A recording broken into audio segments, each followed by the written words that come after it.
Hey everyone, just want to stop by real quick before this podcast starts and say you should like, comment, and subscribe. And don't forget to follow me on all my social medias at John D. Klauser, literally the same name as the name that you subscribe to on this YouTube channel. So enjoy this clip and I'll see you guys on the other side.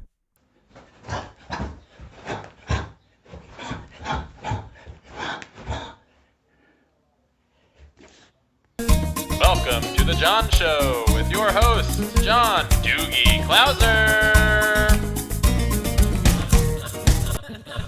All right. What's going on, everyone? How are you? We are here on a new episode of the Juan Solo Show with your host, me, Juan D. Klauser. What's up? How are you? So yeah, it's like I feel like I'm like kind of carrying that momentum from last night of Aaron and I did a podcast. It was like an hour and a half long. Aaron drank like 4 beers. I drank 3, and we got pretty smashed. And so that's going to be a pretty fun episode. Talked about some really cool stuff. But yeah, I was like, yeah, let's do a podcast and then talk about another podcast you did. But anyway, the reason why I'm bringing that even up is because it's Wednesday night. I normally do this Thursday evening, but I had all my lights up already, and it kind of just made sense to go ahead and do the show now. And then just, after tonight, knock them down for the week and then be done with this with these projects. And so, yeah, what's up? How are you? So, yeah, same thing, same old, different day. Yeah, but yeah, the reason why I'm doing it on, I guess I should explain the reasoning behind it. I'm shooting a thing on Thursday evening. So I would normally be shooting it on Thursday, but I'm shooting another thing on Thursday because that's the only time my actors were available. So it just kind of makes sense to shoot now. And then I did a podcast last night. The lights were already set up. So might as well just, hey, doesn't that make more sense? You might be wondering, hey, John, you're doing something. What is this? So I'm shooting a parlor scene. It's 2 people in a restaurant. It's an idea that I've been wanting to shoot for a while now. And I think, oh, John, what is this? And it's called Brother and Sister. Well, that's like the working title. I really feel like I could think of something better, but that's the gist of it. So the idea, I guess I can just, I don't know. Yeah, fuck it. Why not? Why not tell you just guys the idea of the story? So the idea of the story is these 2 people are sitting at a table. They're talking.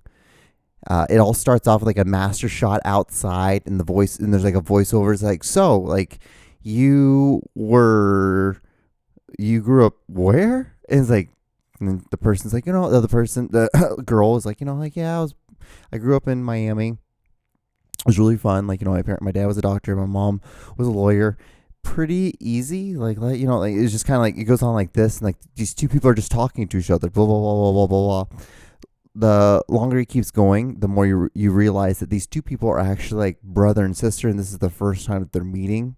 So it's one of those things. It's kind of a cool idea, I think, for a movie. It's so cool. I think it's cool for a movie. I don't know if it'd be interesting for it. Actually, I should also write it into a short story, but like if I did it into a short story, or it would be like just a dialogue-driven story. So everything would be.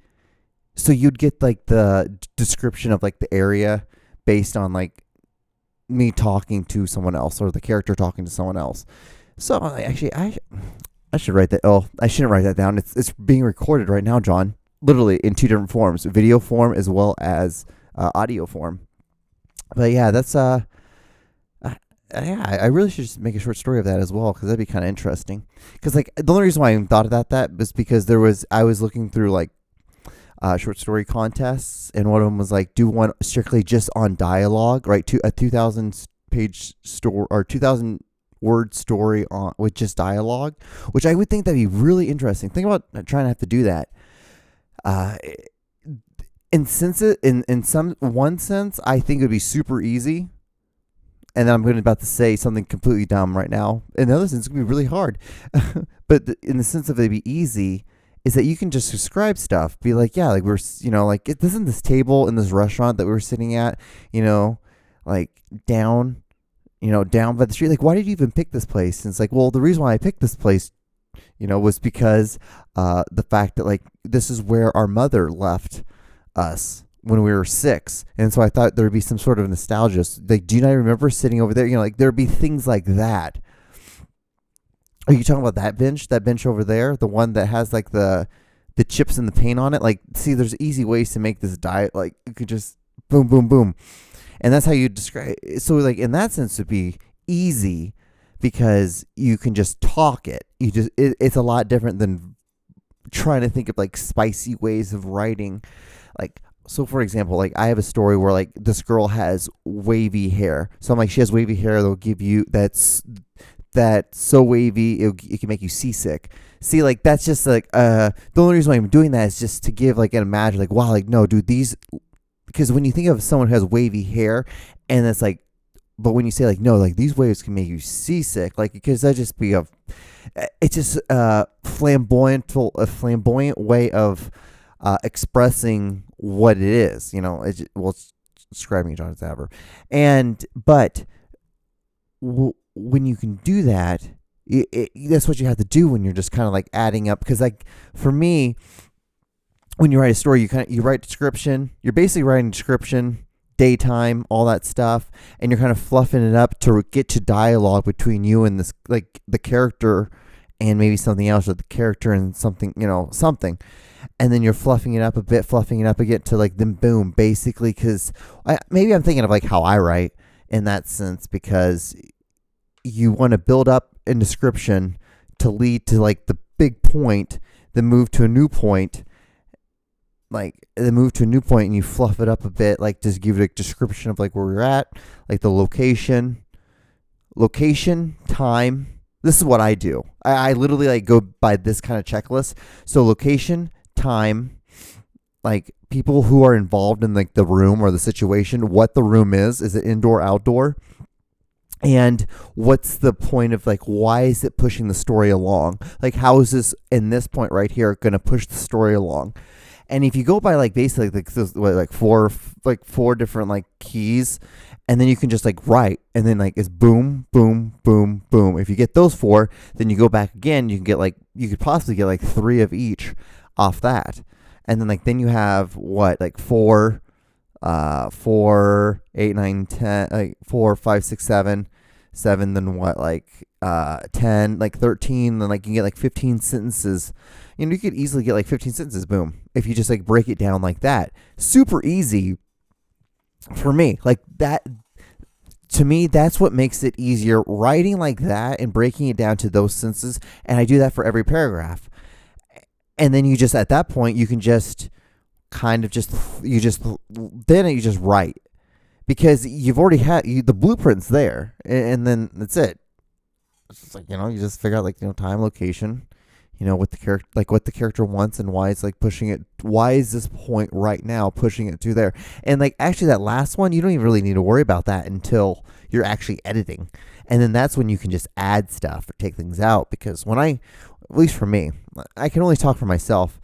And I really do wish if there was like this is so creepy, because I was just talking about this with a bunch of my friends, how in Korea there was this hotel that got busted for, they did it, I think it was like for like 6-7 months, that they had like 40 different rooms, and people would subscribe, and like they would just watch people in those rooms that would rent out that room. And the thing is, it's like a weird it's a weird experiment in the sense of like you're just watching people live life. So you're just watching someone hang out in an afternoon in a hotel room. But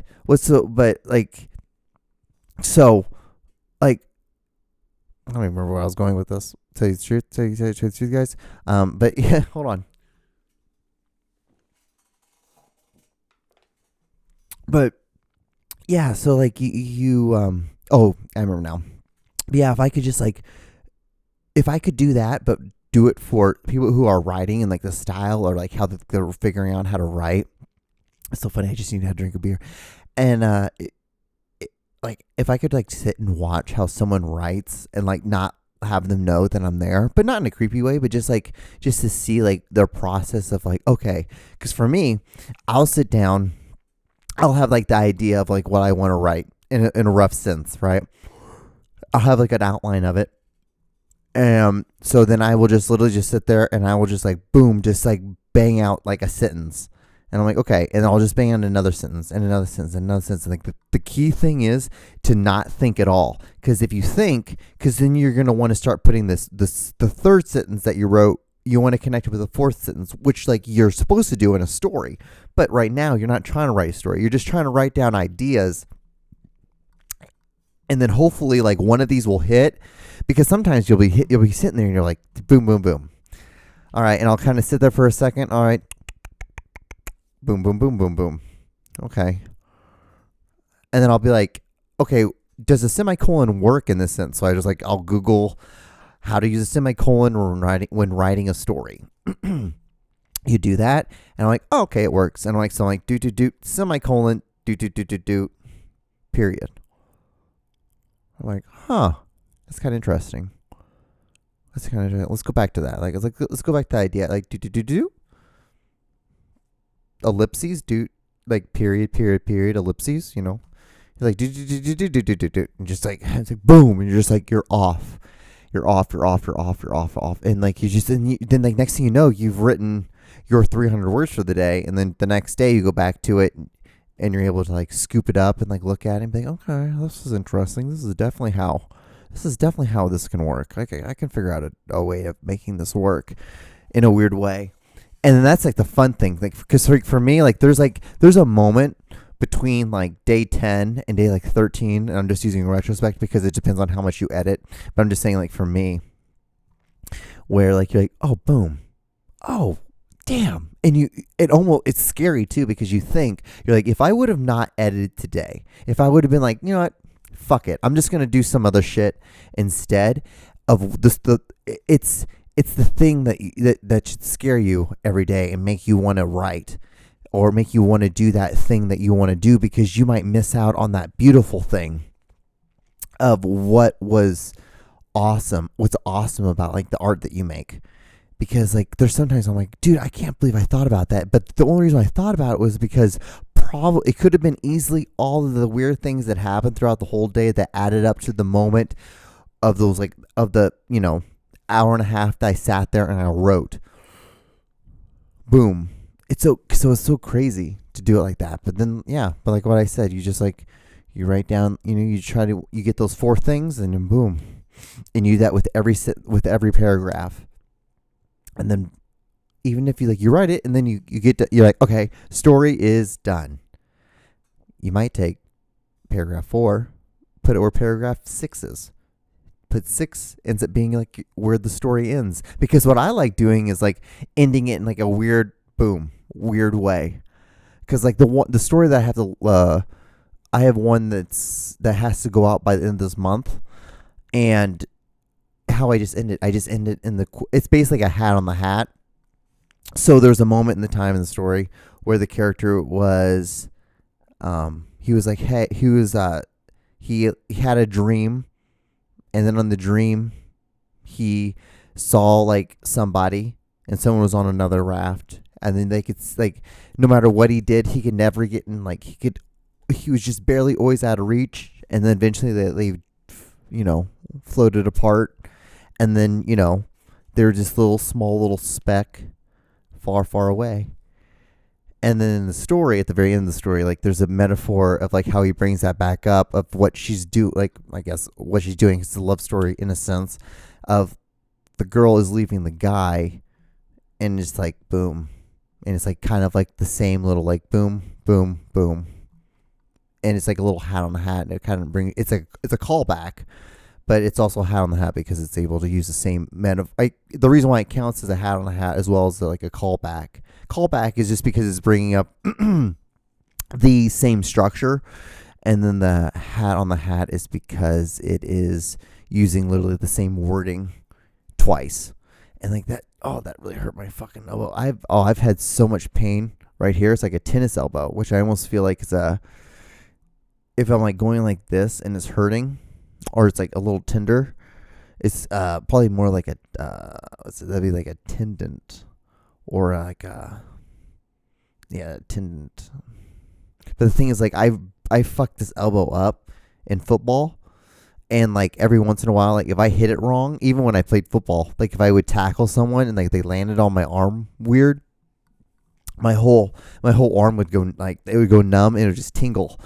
And it was only because of football, because I got slammed. I don't know what I went up. I put my hand up like this to block a kick, and a helmet went right into the bone right here on your side of your elbow, because your elbow's basically broken up, because like there's a bone here, your main bone. It's like the kind of like three parts, and like it's like the inside right here, that tender meat, and it just fucking just, oh dude, it was one of the worst injuries I ever had, in the sense like it didn't like disability. Like I played, because it was like it happened it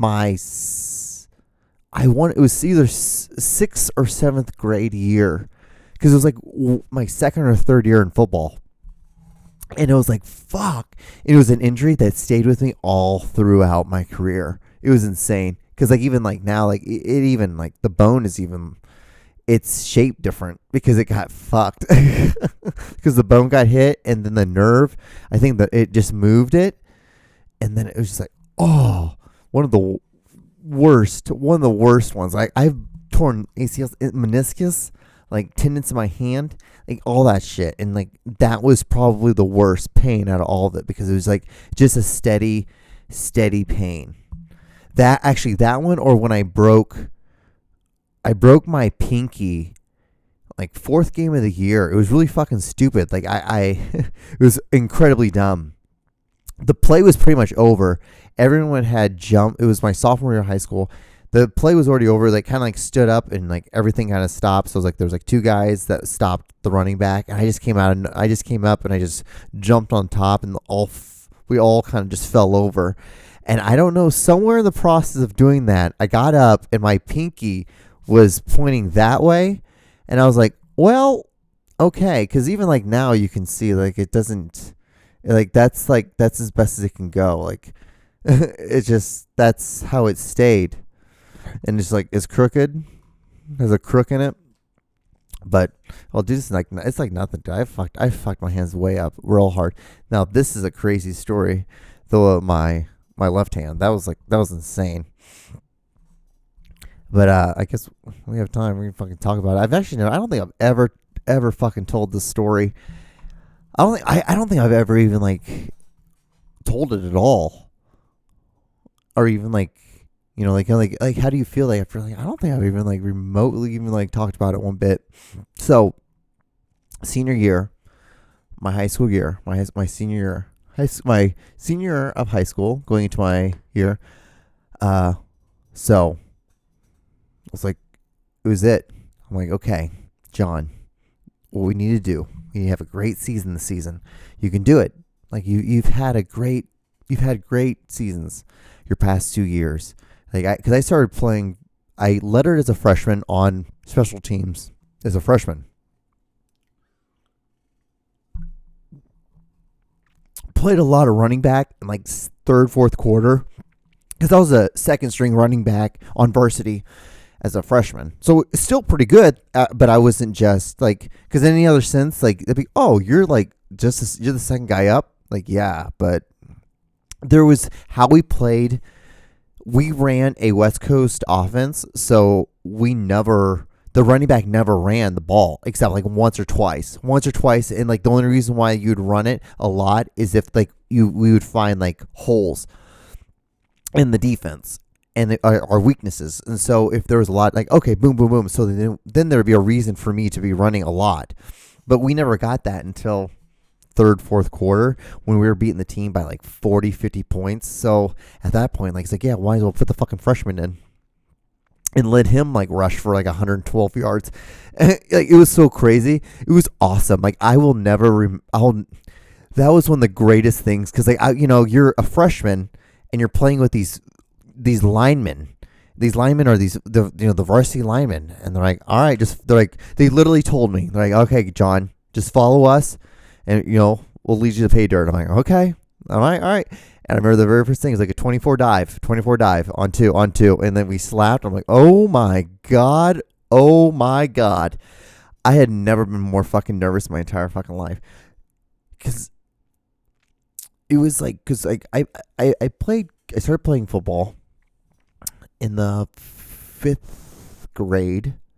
And I was like, that was the only thing I ever wanted to do. That was the one sport. I played all the other sports just so I could just like be, so my parents would like have enough like merit on thinking like, okay, John's gonna play football and he's not gonna quit, because I wasn't gonna quit, but I just had to give my parents enough, mojo or enough thought that like, okay, he's gonna start playing football and he's gonna enjoy it. He's gonna want to do this, because my brother played football and he quit after like two practices.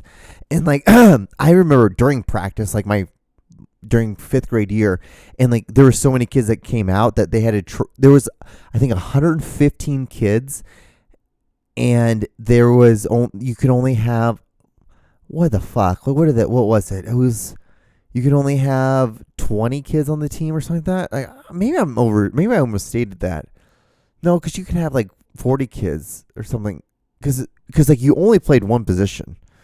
That was so crazy. It's the Pee Wee team that I played for my 5th grade year, because I ended up playing on a different team after that. After that following season, but yeah, I remember there being a shit ton of kids there, and I remember every week there'd be kids gone, and like you'd become kind of friends with some kids, because it was quick. Like the first week was like a quick cutoff, and like by the end of that, like half of the kids were gone, and so like one practice you'd be like talking to a kid and you kind of be doing practice drills with them, and then you would go one way and they would go another, and then it just kind of went off like that. And the next thing I know, like they were fitting me for a jersey number. I'm like what number would you want? I'm like, do you have 88? And they're like, yeah, we have 88. I'm like, fuck yeah, can I have 88? And boom, I was like, that was it.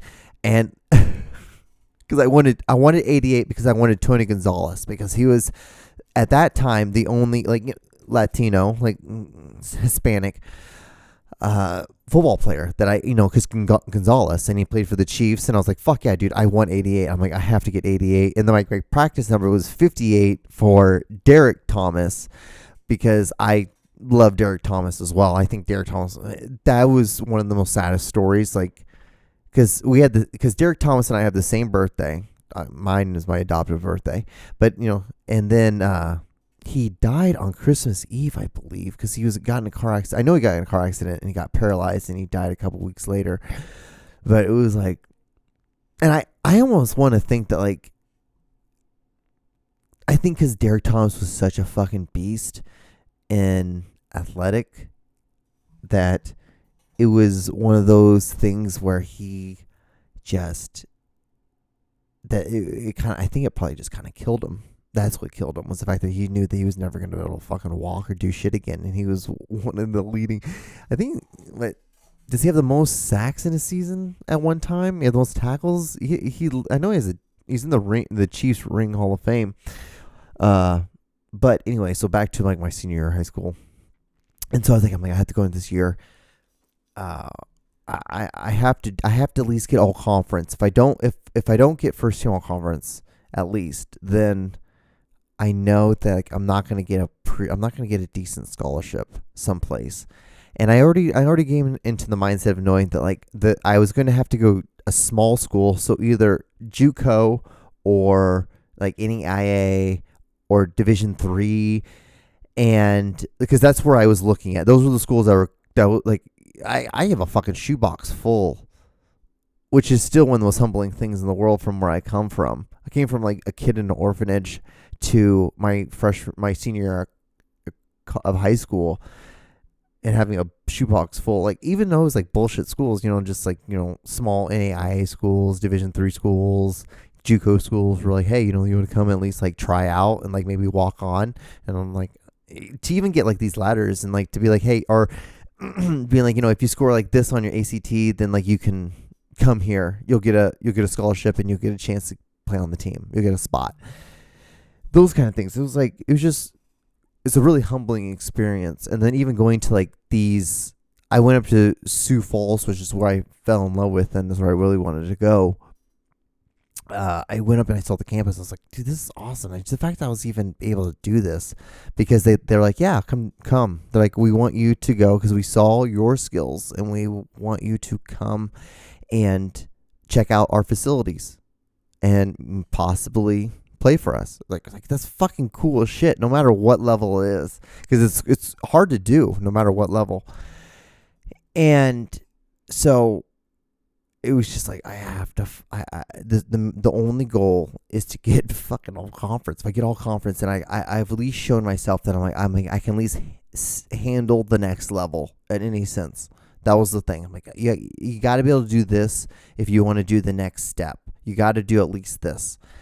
And so, first quarter, about 4 minutes into the game, I went to tackle. At that time, the number one running back in the state of Missouri in our class, and we were the number 2 school in the state, and they were the number 1 school in the state. And the only reason why they were number 1 was because, one, that we played in the opening game of the season before, and they were the defending state champions. But the thing is, we were defending state champions my junior year when we played them.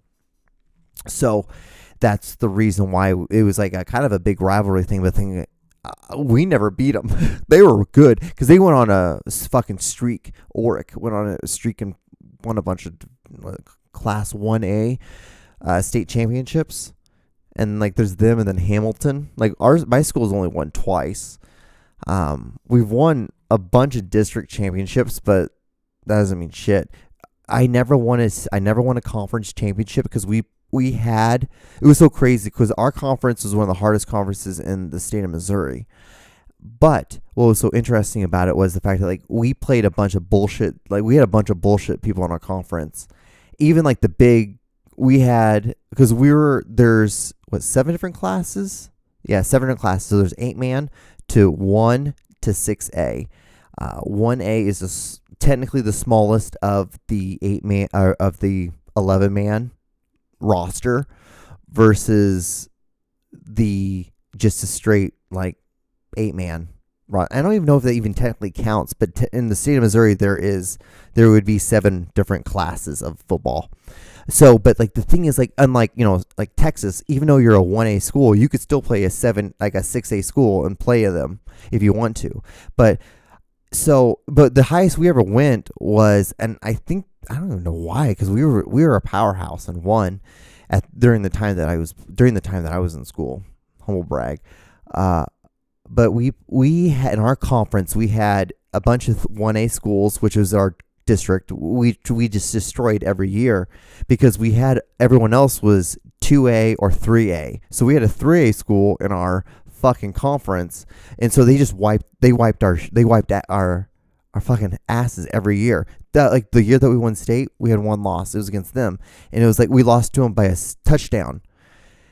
And it's like, well, it's gonna happen when like we're 1A, so we barely have we have enough of a roster for 11 people. That's not the thing, but we don't have enough to be able to do like specialize. Only certain people can specialize.